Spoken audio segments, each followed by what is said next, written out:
Live from Liverpool, The Dark Paranormal, Season 21.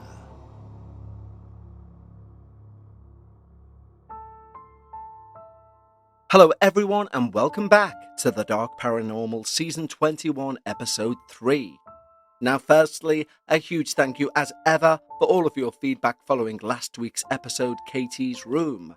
We've received so many emails about that episode, I think it's a record. And many of those emails are either positing the same question that we asked at the end of the episode, or putting theories across to that question of exactly what Katie was up to, what was her role in this whole haunting. Because, as I said on the episode, that's the massive missing jigsaw piece of that entire experience. But thank you all for your continued interaction with the show. Remember, as I always say, this is your show. I'm merely the conduit between the listeners' experiences and you, the audience. Now, a very important note I need to make. I made it on the minisode. It's so important, I need to make it again. It was brought to my attention by one of our listeners, Sophia. Thank you, Sophia. That in the US, some of the dynamic ads that were placed into our show were anti-immigration ads. Absolute abhorrence, which I do not condone, and I want to make that clear. I've raised it with the podcast hosting provider, and in fairness to them, they were on it immediately. They've managed to find the advert and remove it from the playroll. Now, obviously, advert revenue is one of the things or streams of revenue which allows this show to go out for free on Apple Podcasts, Spotify, etc. So revenue was generated by that advert. I do not want to touch that revenue, so I've asked the provider to let me know just how much revenue was raised from that advert, because I'm going to donate that exact amount to Races, which is a charity in the US who give out legal and social support to people who are facing troubles from the new policies that have been put in place. And from their website, they state they want a country where everyone has the opportunity to achieve the American dream with dignity and respect, no matter where you were born. And that is something that this show does stand behind. So, this is no virtue signalling because that money was never mine. I just want those people who've paid for this advertisement to know, well done. You've just supported a charity that is entirely against the things you stand for. And that will be the case for any further adverts along these lines. Any sort of money that's raised from those adverts will go direct to a charity to oppose them. So when I find out what that figure is, I'm not going to announce it on here. I'm just letting you know now what is going to take place. And if anyone who is part of that pack or whatever, who paid for that advert, Races thanks you for your donation. Now, let's move on to more brighter things, and by brighter I mean darker, of course, today's episode. Before we do, a quick shout out because I know I took up quite a bit of the start with that message, so I need to crack on now. So a big thank you to our newest Patreons. Don't forget, we're keeping the free tier going. It's a week-long free tier at our highest level that you can trial, and just head over to patreon.com/The Dark Paranormal. You'll receive early access to all of these episodes, both ad-free, before anyone else, and of course you will gain access to Dark Bites because you will be getting that trial at the highest tier. And as I always say, the best thing about our Patreon is the fact that it is some weird, amazing, beautiful, self-evolved creation in terms of the community. I genuinely can't talk highly enough about it. I already have, you've heard me say it, but genuinely it's one of the things that really amazes me. It's beautiful. So, either head over to patreon.com/The Dark Paranormal or click the link in the show notes. And today, our latest team members to our community are Emily Laird, Carrie, Teddy, Jamie Smith, Jill White, Kyle S., Jay Ungen, Doc Blue, Ellie Davis, Brian, Andre Petrillo, Karen Brett, Joanne Small, Brittany Halborg, Caitlin Seabell, Kylie Seacombe, Tracy, New Me, Catherine Goff, Ian Will, Joan, and Peace of Mind. Thank you so much, guys, for supporting this independent podcast. Currently in the UK, actually, it's the British Podcast Awards. I was a judge for that. I know some of you did vote for me. Sadly, I wouldn't be able to receive it because I was a judge. I pulled myself out of the running as a judge simply because a lot of factors changed this year around. Last year, the newcomer category was newcomers. This year, the newcomer category I was asked to judge, well, They were filled with people who worked for the BBC and celebrities, and that's not a newcomer. So therefore, the fact that you guys are supporting an independent creator is really heartwarming to me. I'm very humbled by it, and I have nothing but the utmost love for all of you. So sincerely, thank you to all of you, and again, if you wish to become a Patreon, you can receive all of these episodes ad-free and before everyone else, and you also have the chance to listen to our entire back catalogue of Dark Bites, which is currently coming in at something like 140 hours of Patreon-only content. So if you do sign up, I hope you really enjoy it, even if you just try the free trial for a week, and if it's not for you, no harm, no foul, as they say over there across the pond. But right now, lower the lights, make yourself comfortable, and of course, leave your disbelief at the door, as we hear what happens when angels turn their back. Dear Mr. Eustace, my name is Anastasia. I was born and raised in rural Oregon, USA, and currently live in my hometown of Boring. I've recently found your podcast on Spotify, and I've been binge listening for days now. I've caught up on everyone's experiences and the sad tales of spirits that still inhabit certain places. I now feel encouraged, even pulled, to share with you and your listeners some of my personal experiences. Whether this is worthy of appearing on your show, for you to share privately with others who are asking for help or proof of similar experiences, or just for you to have as another experience to add to the many others, that is for you to decide.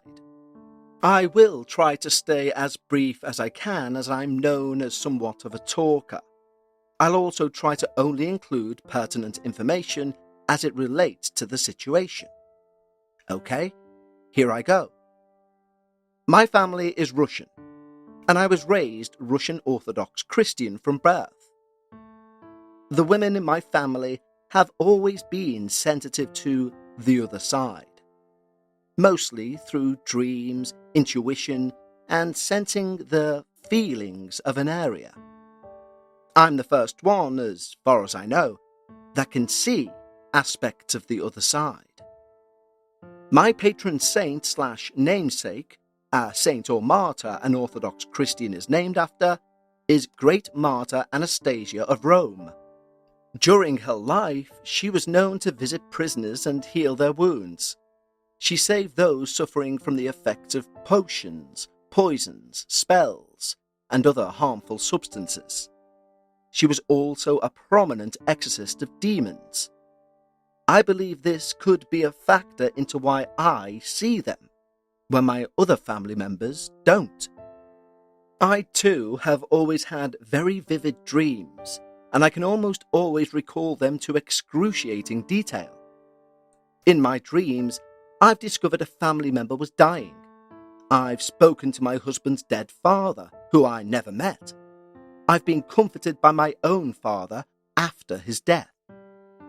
These have been confirmed by an immediate phone call to my great aunt, proven by my father-in-law using a nickname for my husband that I'd never heard, and the overwhelming feeling of my father's comforting presence. I'm also very intuitive about people's personalities. I can feel the overall ambiance of any area and can see both spirits and demons. It wasn't until around my mid-20s that I realized the things I saw routinely was not something usual to others.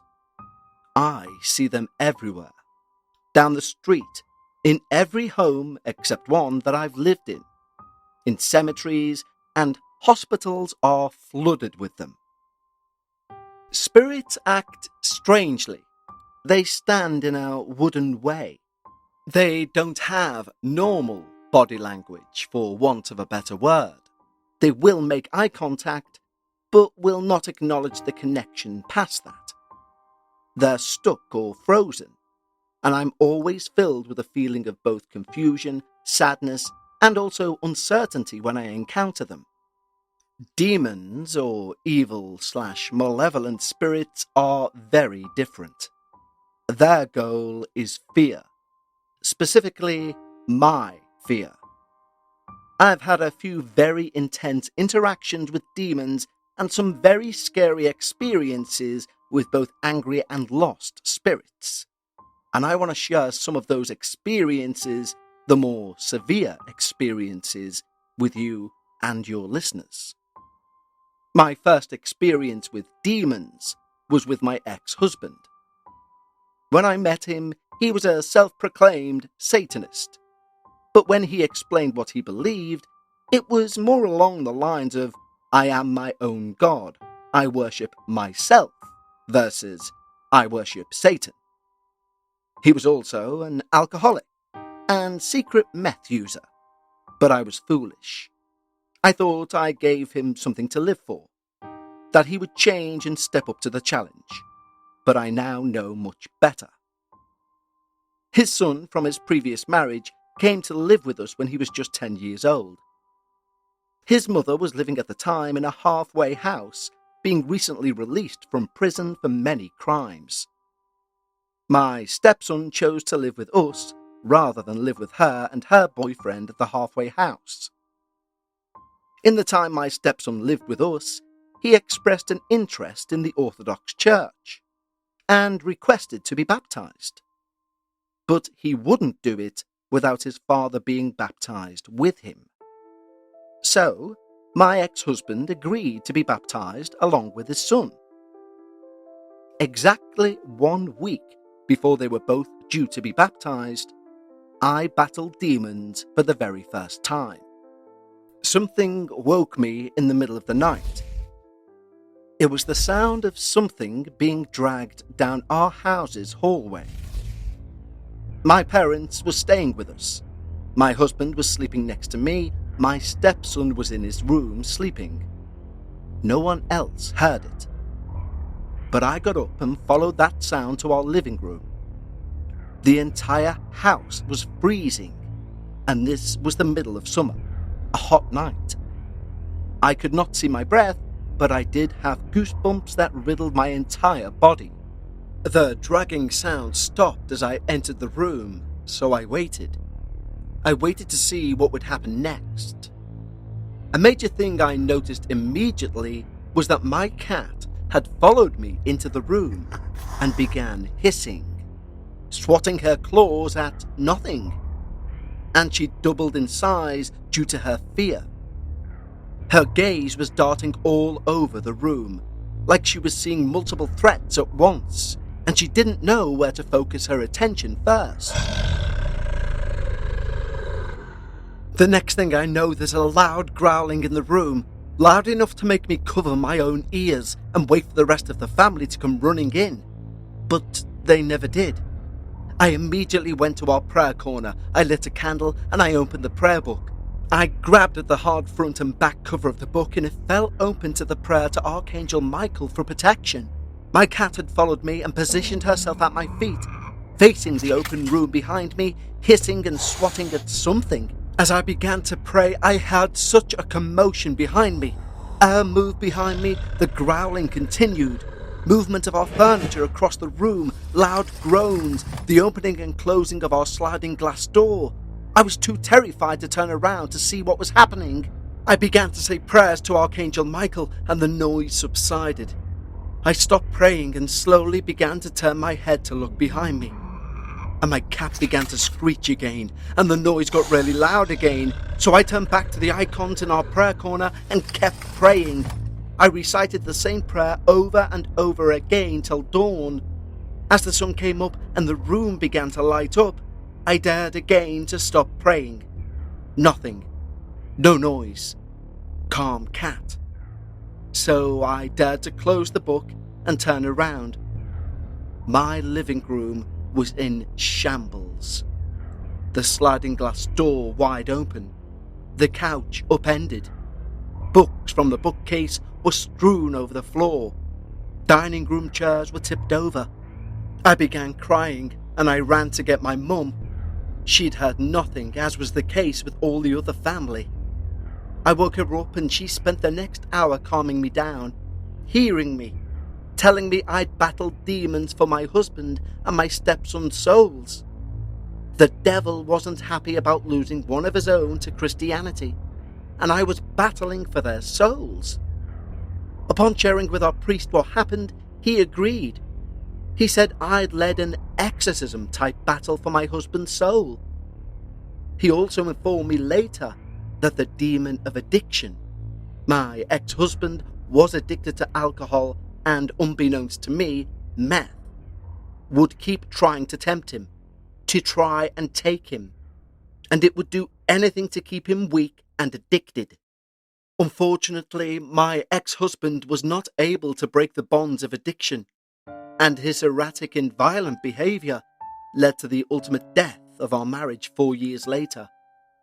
He is a good man, and I pray he's well now, but I could not allow him at that mental state to inhabit my life.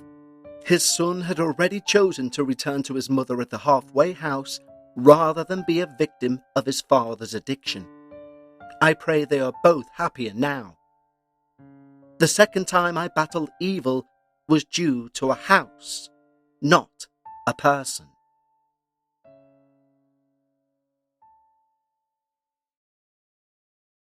By this time I'd remarried, my current husband, and I have a wonderful son.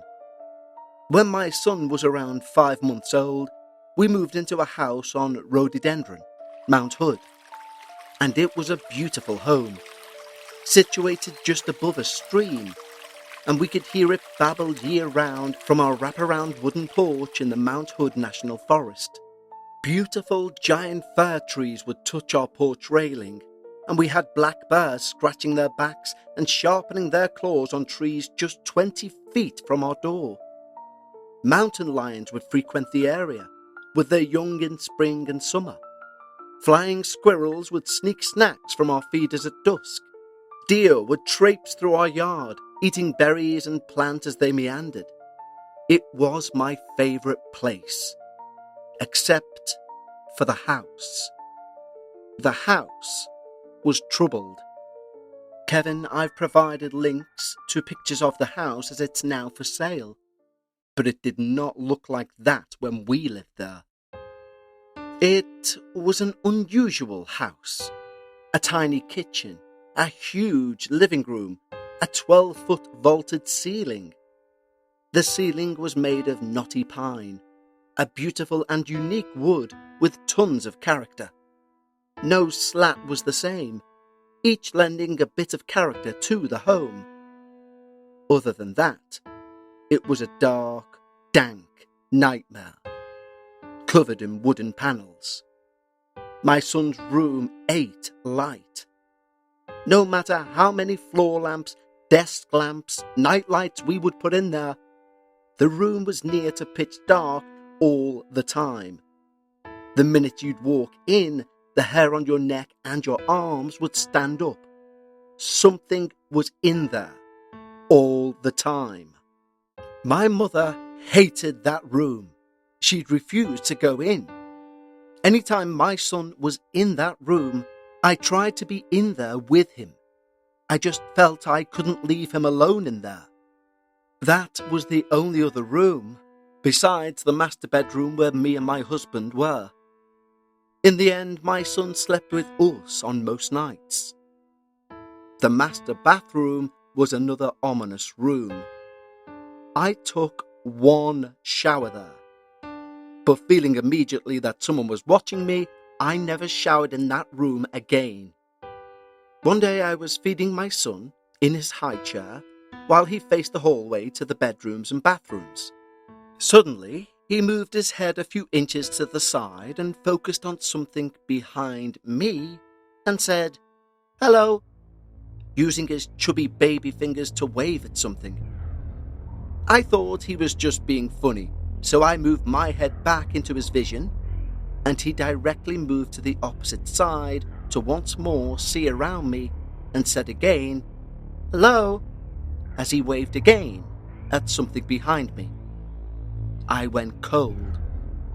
My son wasn't old enough to interact more than that, but when I looked, there was nothing down the hallway.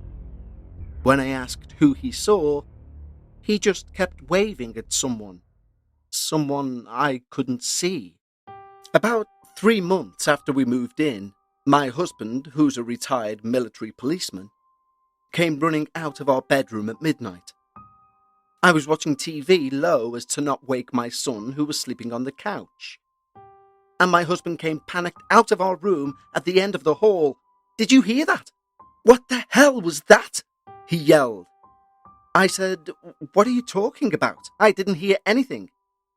He says, "I was sleeping and suddenly there are 3 bangs on the wall, huge bangs on the wall above my head. Bang, bang, bang." I told him the truth. I hadn't heard anything, but I knew the significance of 3s in the demon world. It's a mockery of the Trinity, i.e., 3 bangs, 3 scratch lines, etc. I was immediately suspicious. We went outside and found that there were 3 huge scratches on the exterior wall exactly opposite our headboard. After that, we all had different experiences that suggested different types of hauntings. In the middle of the day, I heard 2 different men arguing in loud voices, followed by a gunshot. My son told me later that an old woman would appear in his room, laughing at him, sit on his bed, and poked him whilst he tried to sleep. At one point, my son was trapped in his room when his door slammed shut and refused to open, even as his father and I tried to break it down from the outside. Thankfully, my husband managed to get through that door and rescue our inconsolable son. Our son has never recovered from that experience. He still cannot sleep alone, nor can be in a dark area without me or his father there. My only sleep paralysis experience also happened in that house. I woke one night to the feeling of being pressed, weighted into my mattress.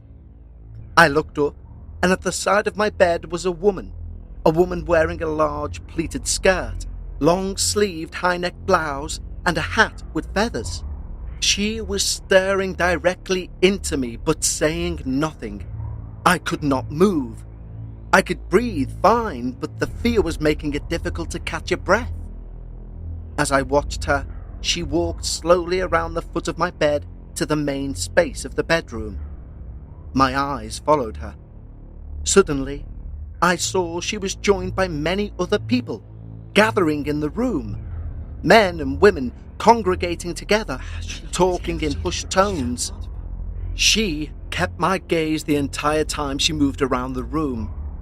As she approached the group of other people, she said to them in a hushed voice, "She can see us." Then they all turned and looked directly at me. I was terrified. In front of my eyes, they all disappeared, and I could move again. As I began to sit up, my husband was there, fear in his eyes.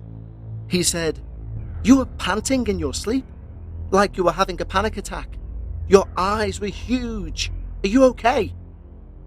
I told him what I'd saw, and he said, "Tomorrow we'll call Father. We are getting this house blessed immediately." Our family priest came and blessed the house, no questions asked. He's been my priest since I was 5, so he knows our family history of sensitivity. My husband overheard our priest saying, "When those women ask you to bless something, you bless it. They fight battles we do not see." The activity instantly died down. For a while, I decided I wanted to know what was happening in my house. I knew there was a demonic presence there, but I also knew there were things that were not demonic. Being a newer house, I was pretty sure it wasn't the structure. So I began to suspect maybe the land itself was a part of it. I researched extensively at the libraries, the historical society, the museum, and in contacting community members whose family had settled here from the founding of the town. As it would turn out, the road our house was on was the original Oregon Trail, that had been paved as a road through the woods. It was considered the most dangerous stretch of the Oregon Trail. Brigands, robbers, treacherous trails, and cliffs were the least of the travelers' worries on this part of the trail. There was a sudden drop nearby, and a makeshift elevator was built. A simple wood platform that was lowered by 4 men over a sheer drop. 70% of those that chose to use the elevator were left with dead horses, broken wagons, and no supplies. A nearby town, Zigzag, was created because some of the pioneers decided they were not going to travel any further along this dangerous path. So, they decided to build homes and a store right where they were. This explains my hearing of the men arguing and the gunshot.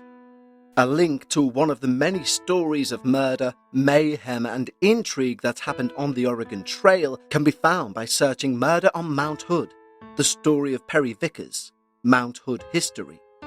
As far as the demonic presence that plagued our home, well, I don't know anything more than it was malevolent and wanted to harm all of us, especially my son.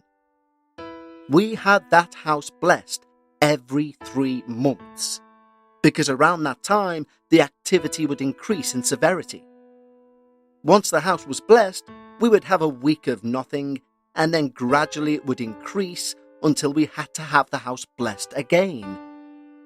Doors would open and close by themselves, there'd be bangs, shouts, darkness would appear that could not be illuminated. There were rotten smells, the feeling of being watched all the time, a heaviness, a sadness, a fear, and a constant onslaught against my son, especially in his room. The worst week of my life was the last week in that house. It had been 1 month since we'd had Father bless the house, but we were packing and moving the next week. I thought, why have him come out to bless the house the same week we move? We're gone in just a few days. This will be fine. It was not fine. Whatever was being kept at bay with the blessings was suddenly full strength and out to play.